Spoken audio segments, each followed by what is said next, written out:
يا نبي السلام عليك، يا رسول سلام عليك، يا حبيب سلام عليك، صلوات الله عليك.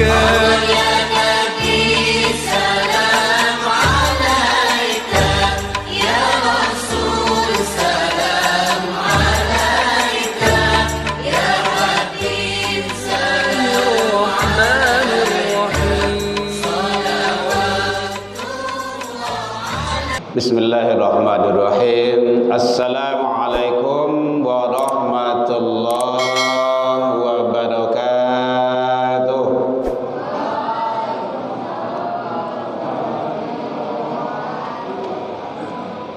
Alhamdulillahilladzi hadana wa lihada wa ma kunna linahtadiya laula an hadanallah.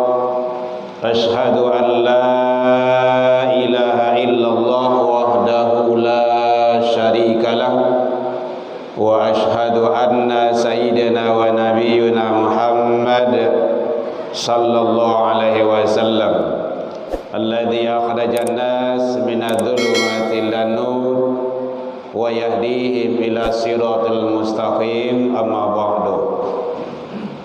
Hamdan wa syukran lillah.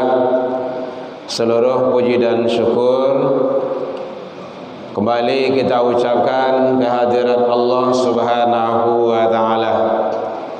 Alhamdulillah biidznillah wa qadarullah.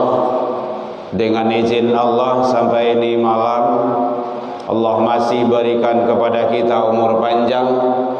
Allah masih berikan kepada kita kesehatan, insyaallah zahir dan batin. Allah masih titipkan kepada kita waktu luang dan kesempatan serta keistiqomahan hati. Itu hanya ada bagi hamba-hamba pilihan.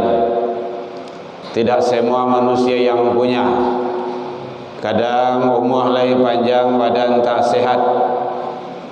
Banyak yang merintih, yang pingin sehat di rumah sakit, manangi, marawang-rawang, macam-macam kondisi sakit karena ingin sehat. Semua itu adalah sudah sunnatullah.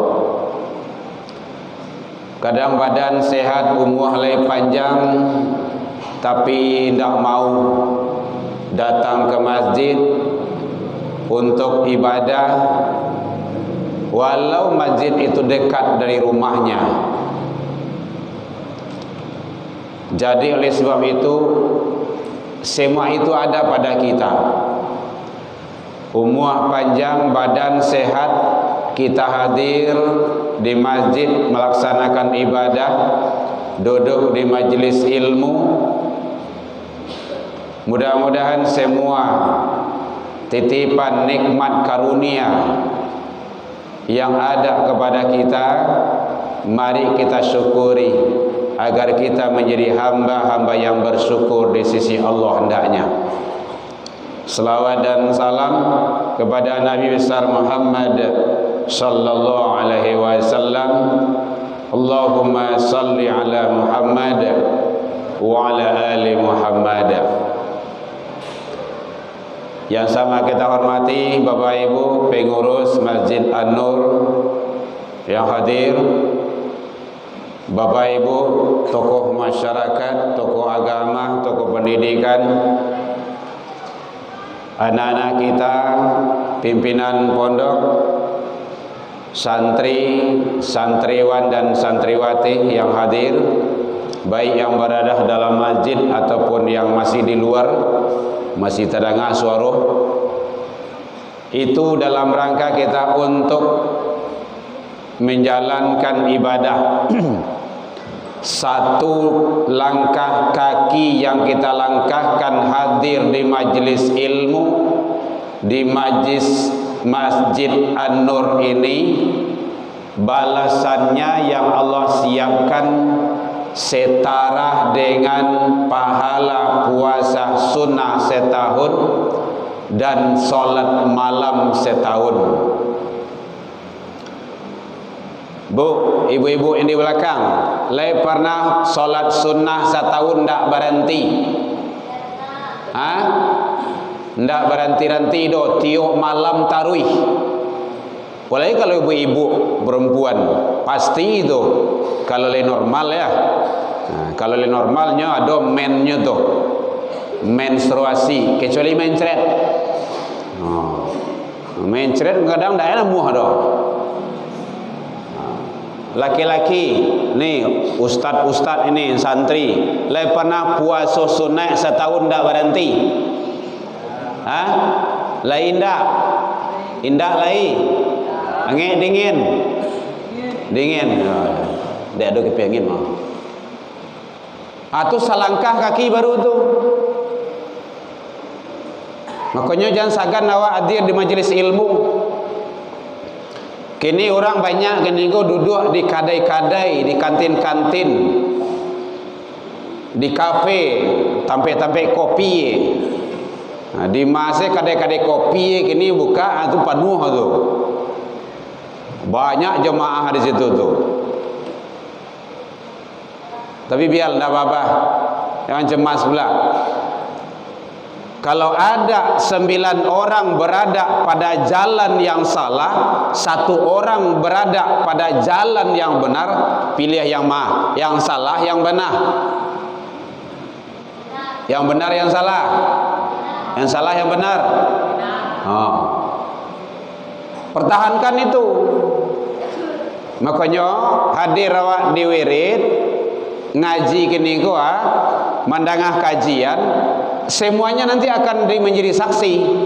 Mata, telinga, tangan, kaki, mukenah, peci, baju yang awak pakai gini kau tu, itu nanti akan menjadi saksi bahwa kita pernah hadir, duduk di majelis ilmu, di Masjid An-Nur, dengar kajian, walau kadang-kadang tapaso bagai. Mudah-mudahan tidak ada yang terpaksa ya. Dek karena takui pimpinan, dek karena takui kepala pondok, dek tarangok karena takui dek guru, kadang di absen bagai. Nah, begitulah kita baru. Nah, mudah-mudahan itu membimbing, mengarahkan kepada untuk lebih ikhlas berbuat. Amin ya Rabbal Alamin. Bapak Ibu hadirin kaum muslimin rahimakumullah. Bulan Muharram telah kita lewati. Peringatan-peringatan hijrah sudah banyak kita dengar. Yang penting bagi kita sebagai orang beriman adalah bagaimana kita hijrah kepada yang lebih baik, agar Allah memberikan yang terbaik juga kepada kita. Sekarang kita sudah berada di bulan habis Muharram, apa lagi? Safar. Siap Safar? Rabiul Awal. Berarti sudah mendekati peringatan kelahiran Rasul. Kalau kini bulan apa? Januari, Februari, Maret, Agustus. Sebentarlagi akan adakan peringatan kemerdekaan RI yang keberapa? 100? Yang ke-7? 78, 79? 79, 78? 79 tahun kita merdeka dalam tulisan, dalam catatannya. Tapi kau memanglah merdeka awak ni kau. Lain tak ada penjajahan-penjajahan. Tak jawab seorang salah. Itu kan penting juga bagi kita tu. Baik dalam pendidikan, dalam kita beribadah, berakidah, dalam kita berbuat, dalam kita berbangsa dan bernegara. Itu perlu. Apalagi ini ada generasi-generasi muda. Antum syubbal yaum, hari ini engkau adalah pemuda. masa yang akan datang akan menjadi pemimpin. Maka jadilah pemimpin-pemimpin yang memang cerdas, yang pemimpin itu memang bukan hanya cerdas, tetapi dia memang punya nilai-nilai ketaatan dan ketundukan kepada Allah Subhanahu wa ta'ala. Itu yang penting.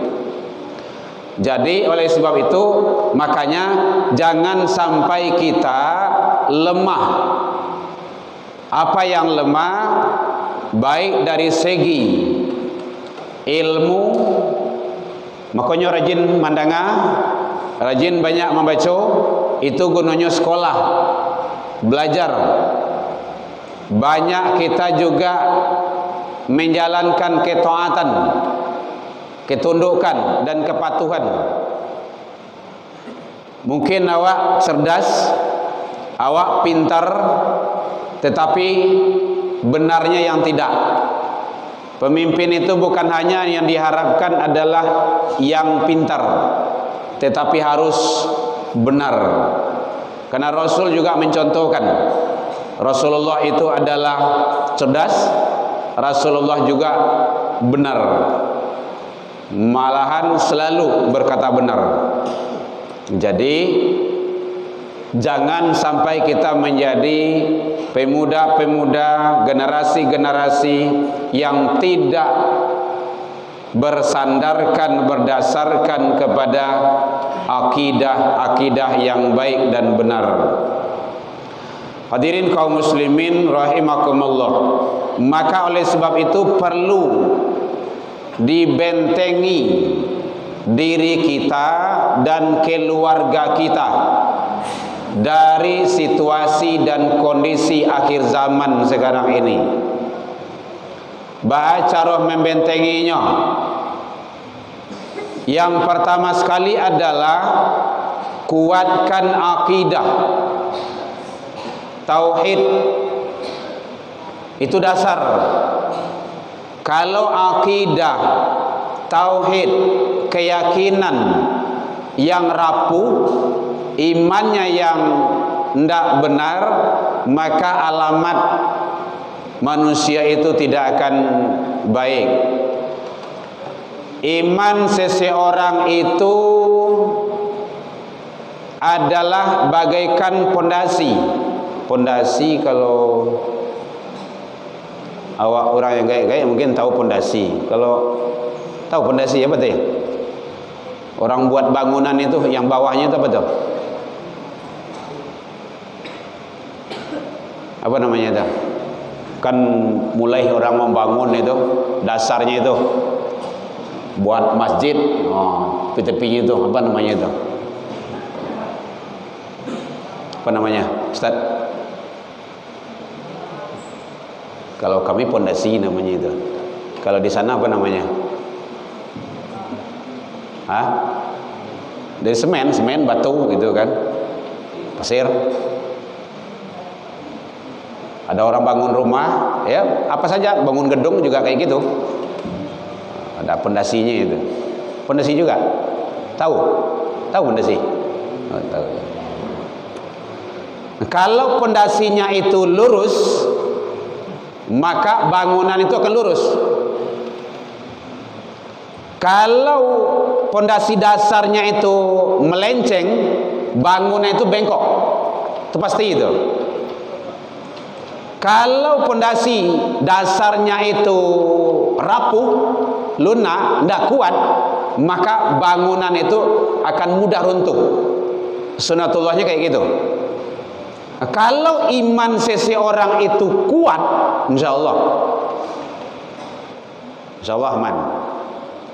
Makanya lebih kurang 13 tahun sebelum Rasulullah hijrah ke Madinah, itu di Mekah itu adalah peletakan pondasi dasar akidah harus dikuatkan.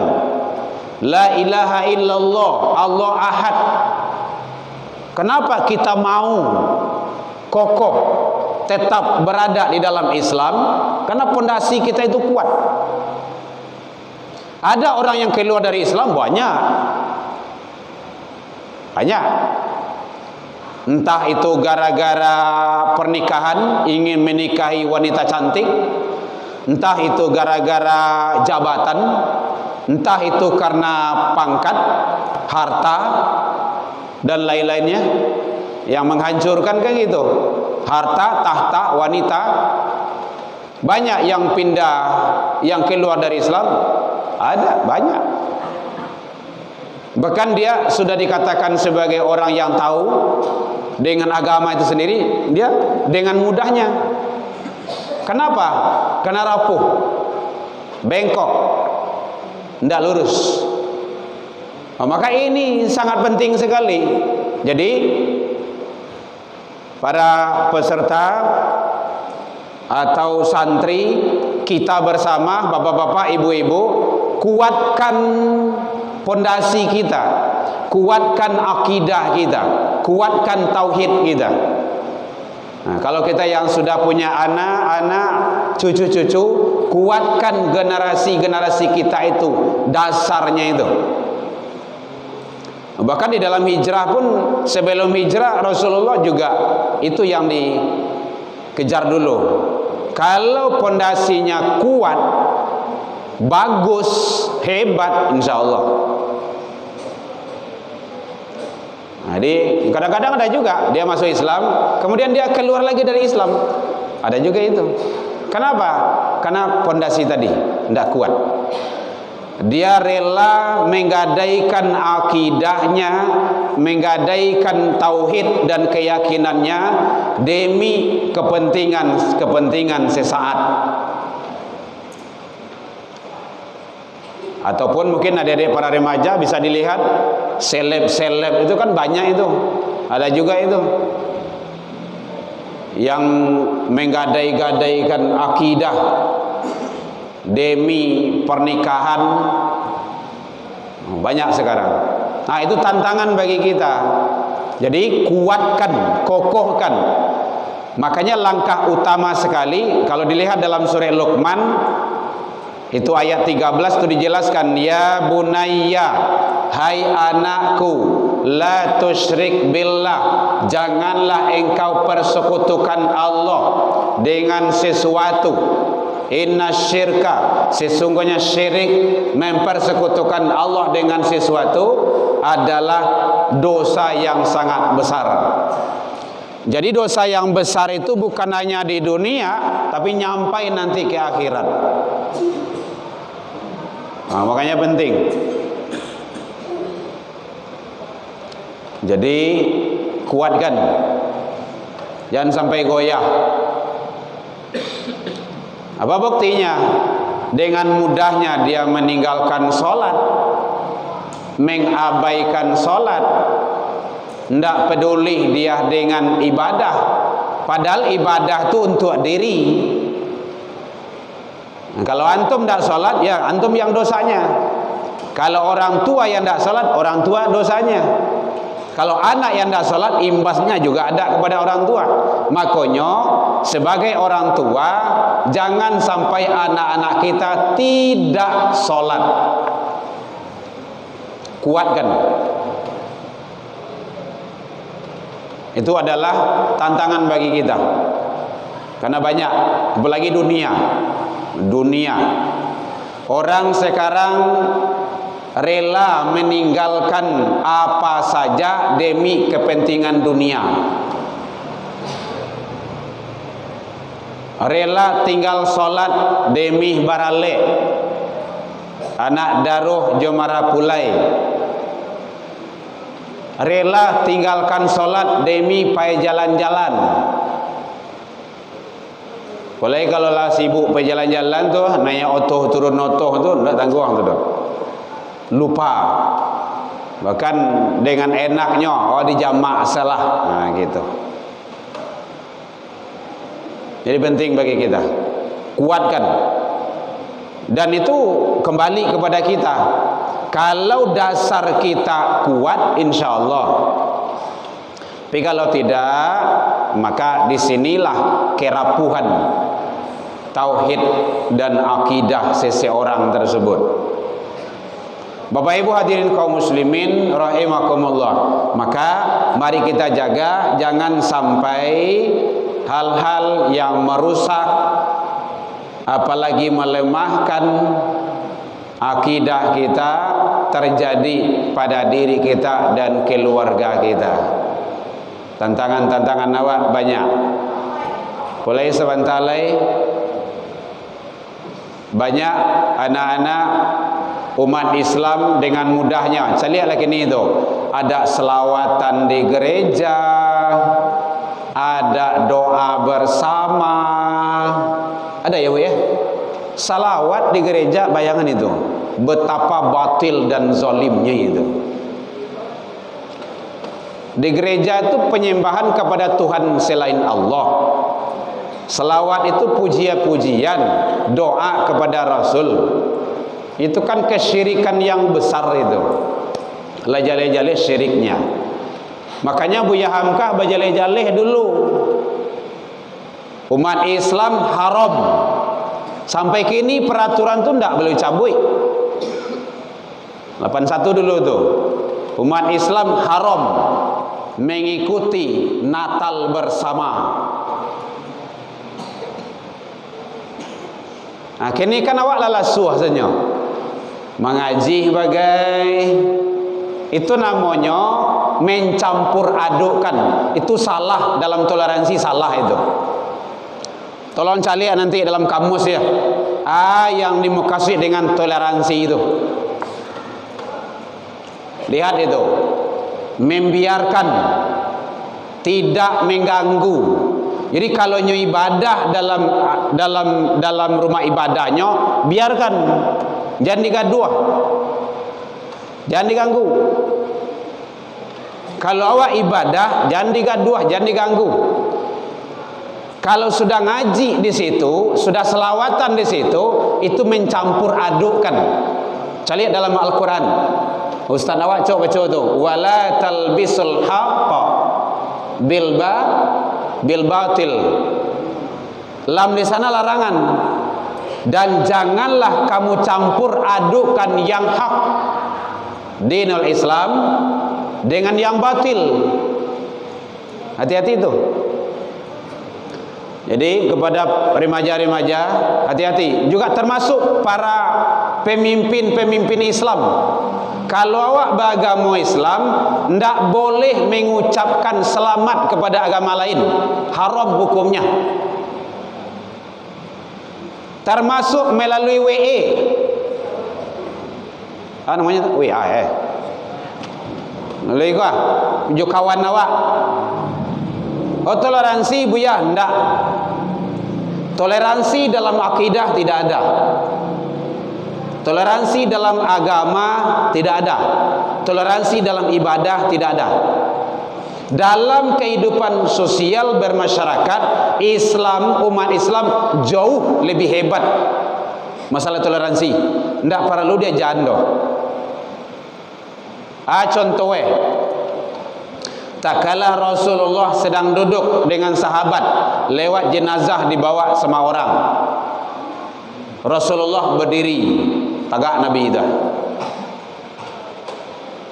Terus lah lewat sampai di ujung, sahabat juga ikut berdiri, Rasulullah duduk lagi.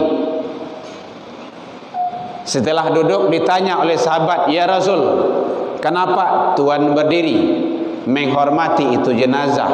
Bukankah yang lewat tadi itu jenazahnya orang Yahudi? Ya, kita menghormati orangnya, bukan akidah agamanya. Orang mati berbeda agama lewat dihormati dalam Islam. Jadi Islam itu hebat. Kalau ada tetangga Jawa yang non muslim lah 2 hari tidak makan, kasih dia. Kalau makanannya makan bareh, dia bareh. Kalau tidak berdosa awak. Jam 3 malam istrinya ke Malayan, dia tidak ada kendaraan, ketok-ketok rumah awak, antan ke rumah sakit kalau kita punya kendaraan. Itu sosial masyarakat. Kalau ndak badusuh Pak. Meninggahnya kalau boleh janguk. Boleh? Boleh. Kan saudara kita. Nyu yang ndak boleh apa? Allahumma ighfir laha. Itu ndak boleh. Allahumma ighfir lahu. Jangan. Itu tauhid itu, akidah itu. Engkau diampuni. Nyu mati dalam keadaan Nasrani. Itu namanya bilik ketik, bilik gadang.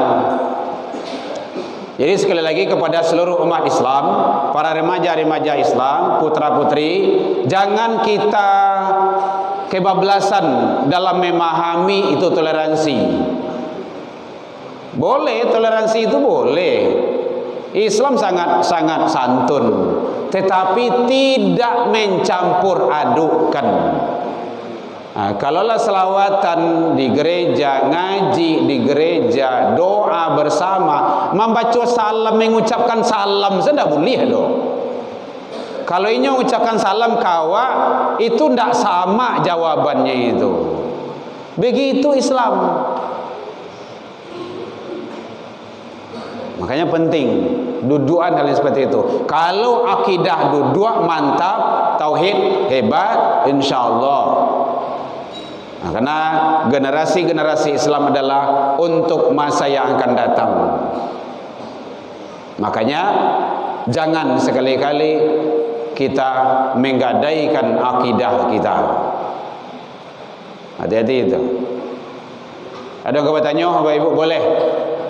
Adik-adik para remaja yang baru datang dari luar, ada yang mau ditanyakan, silakan. Tidak nyaman dalam masjid doh. Orang beriman, kalau dia beriman sama dengan ikan dalam air.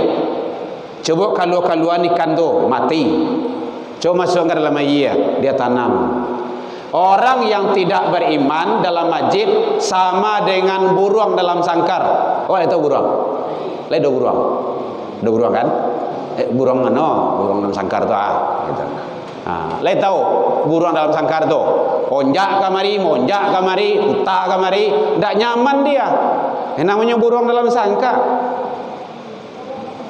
Badan tak kurang, panganah tak kama-kama. Makanya lurian iman tu beliau. Kau keluar tiap sebentar, itu kurang iman namanya itu. Iman tu yazid wa yangkus. Yazid wa yangkus, turun naik. Kalau banyak maksiat, iman itu pasti turun. Pasti itu. Banyak maksiat, banyak dosa, banyak salah, turun itu. Iman itu akan naik, akan bertambah kalau dengan taat, ilmu, ketakwaan. Makanya penting. Kinilah namuah pimpinan awak membawa wirid kemari, bersyukurlah antum tuh.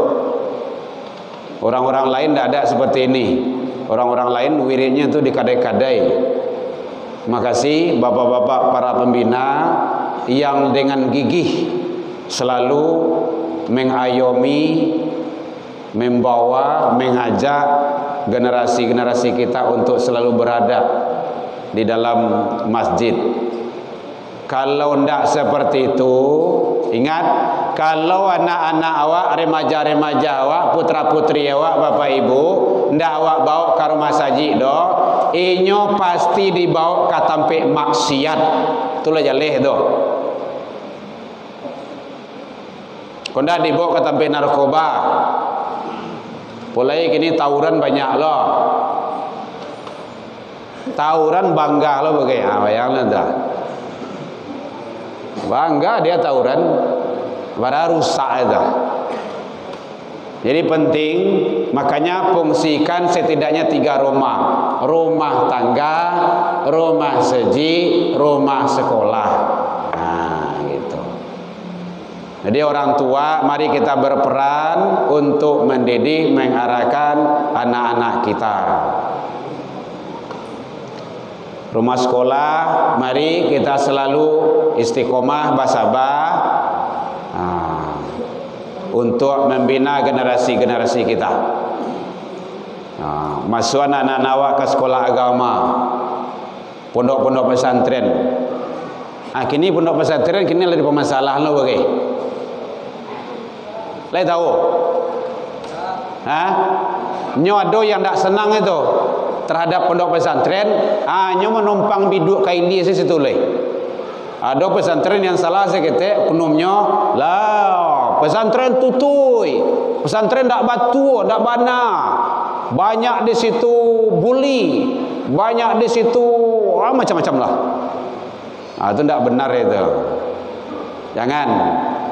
Pondok pesantren itu adalah sangat luar biasa. Alhamdulillah, mohon maaf Bapak Ibu, ambo sendiri anak ambo 3 di pondok pesantren. Beasiswa ketiganya. Sekarang sudah mendaftar ke Mesir 1. Alhamdulillah, berkat doa Bapak Ibu Faji, lagi keluar, lagi diterima. Kemungkinan berangkat nanti di Desember, Ustaz. Berkat pondok tu. 3 dari 5.500 yang mendaftar seluruh Indonesia, 1.500 diterima. 32 orang dari MAPK Padang Panjang. Alhamdulillah masuk anak awak cik. 32 ke Mesir, 3 orang ke Maroko. Beasiswa. Itu perlu agama. Sangat luar biasa itu. Jadi oleh sebab itu tinggikan cita-cita kita. Harus cari ilmu sebanyak-banyaknya. Butuh proses, iya. Makanya kita dari rumah Bapak Ibu sejak 2007 balik televisi tidak ada duit di rumah. TV ada tapi tidak ada duit lah. Sampai gini. Itu caranya. Handphone hanya dapat ini lah kelas 3 di Aliyah SMA baru punya handphone. Kalau enggak untuk untuk mencari informasi pendaftaran. Itu caranya. Jadi berangkat, kuatkan akidahnya, kokohkan. Kalau generasi awak kuat akidah, kokoh dia, insyaallah. Kalau tidak, maka dikhawatirkan. Khawatirkan Bapak Ibu. Tantangan anak-anak awak bare gini kok. Narkoba sangat luar biasa. LPG. Apa namanya itu? LGBT sangat luar biasa. 2016 itu data yang dapat bagi kita 16.000 di Sumatera Barat. Data terakhir kemarin yang kita dapati 18.000. Malu awak sebenarnya adat bahasa isyarat awak. Nyu punya ayah punya mandi. Bayang tak? Tak masuk di Padang, di Mentawai, di Sijunjuang. Ambo dah tanya. Di Pasisir, di Pariaman, pusatnya Kota Padang yang terbanyak.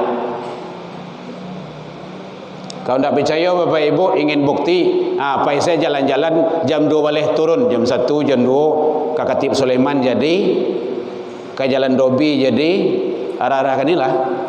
Boleh saya lihat situ tu.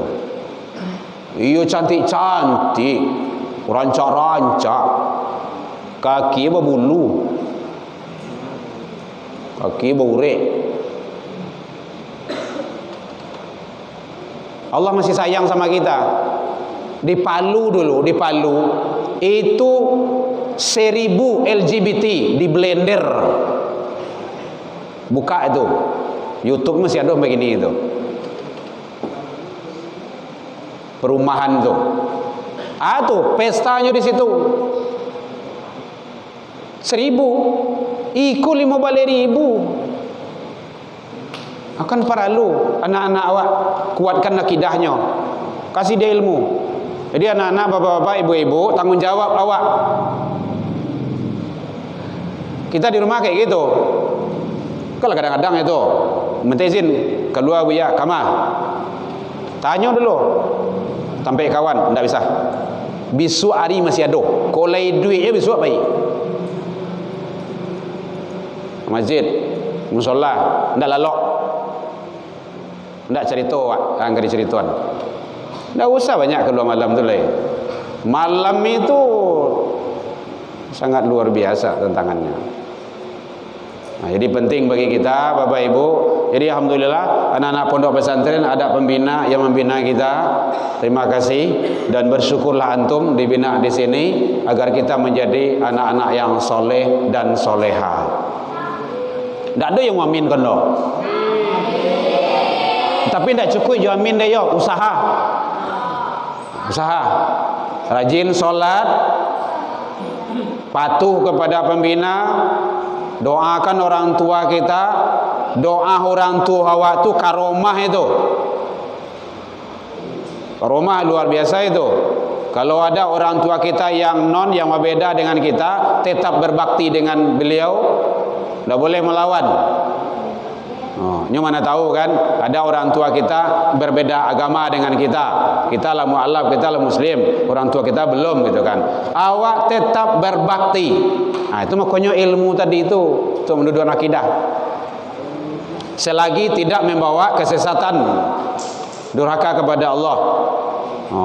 Itu yang penting. Tapi kalau seandainya sudah membawa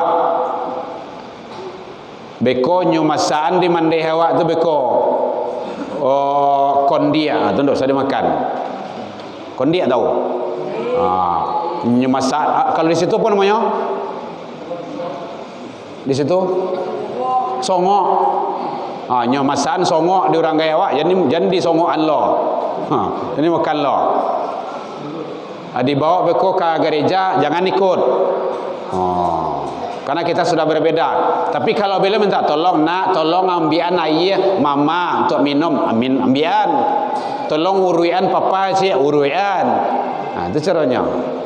Lah, jadi oleh sebab itu kuatkan akidah dan tauhid kita, jaga akidah dan tauhid anak-anak kita agar mereka tetap istiqomah berada pada jalan yang benar. Itu surah Luqman surah 31 ayat 13. Allah menyatakan, diabadikan oleh Allah. Begitu pentingnya untuk penguatan akidah dan tauhid. Hati-hati itu. Sekarang banyak kan moderasi-moderasi itu. Yang penting agama kita ini harus kuat. Jangan sampai kita nyeleneh. Jangan sampai kita nyeleweng. Jangan sampai kita akidah dan agama kita di otak-atik dan diobak-abrik. Apalagi kan sekarang ini kan ada seseorang yang pingin melegalkan judi. Kan adu-adu saya itu. Judi terbesar di Asia. Ingin diakui, minta legalisasinya. Ini orang kayu mah. Beko kan masuk investasi kepada negara itu sekian miliar. Itu haram sadohnya tu.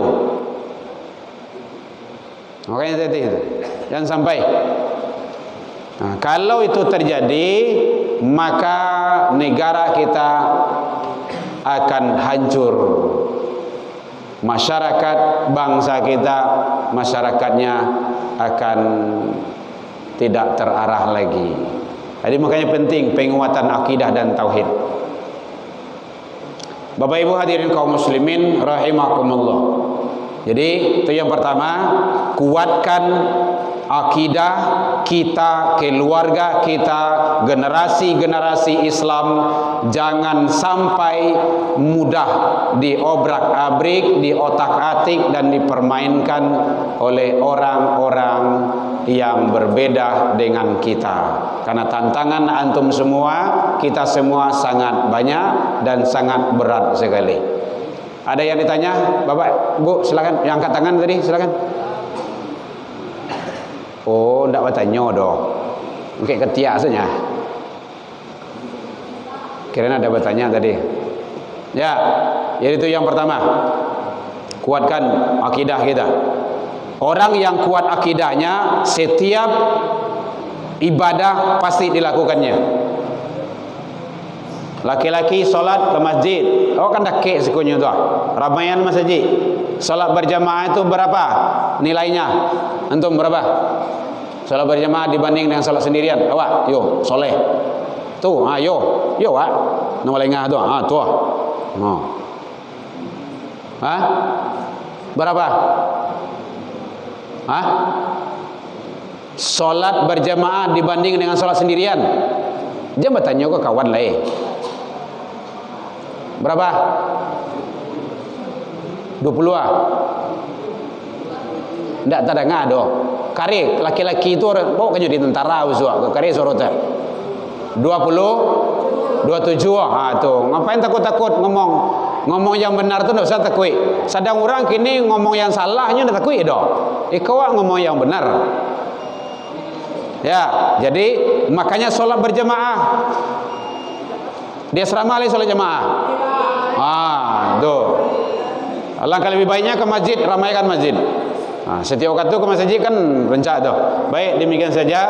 Mudah-mudahan bermanfaat bagi kita untuk mengharungi kehidupan dunia yang fana menuju kampung yang abadi di akhirat yang kekal nantinya.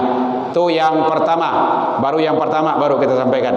Mudah-mudahan Allah ridha kepada kita. Allahu minkum ila liqa fastabiqul khairat wabillahi taufiq wal hidayah. Wassalamualaikum warahmatullahi wabarakatuh. Ya Nabi salam alaika, ya Rasul salam alaika, ya Habib salam alaika, salawatullah alaika.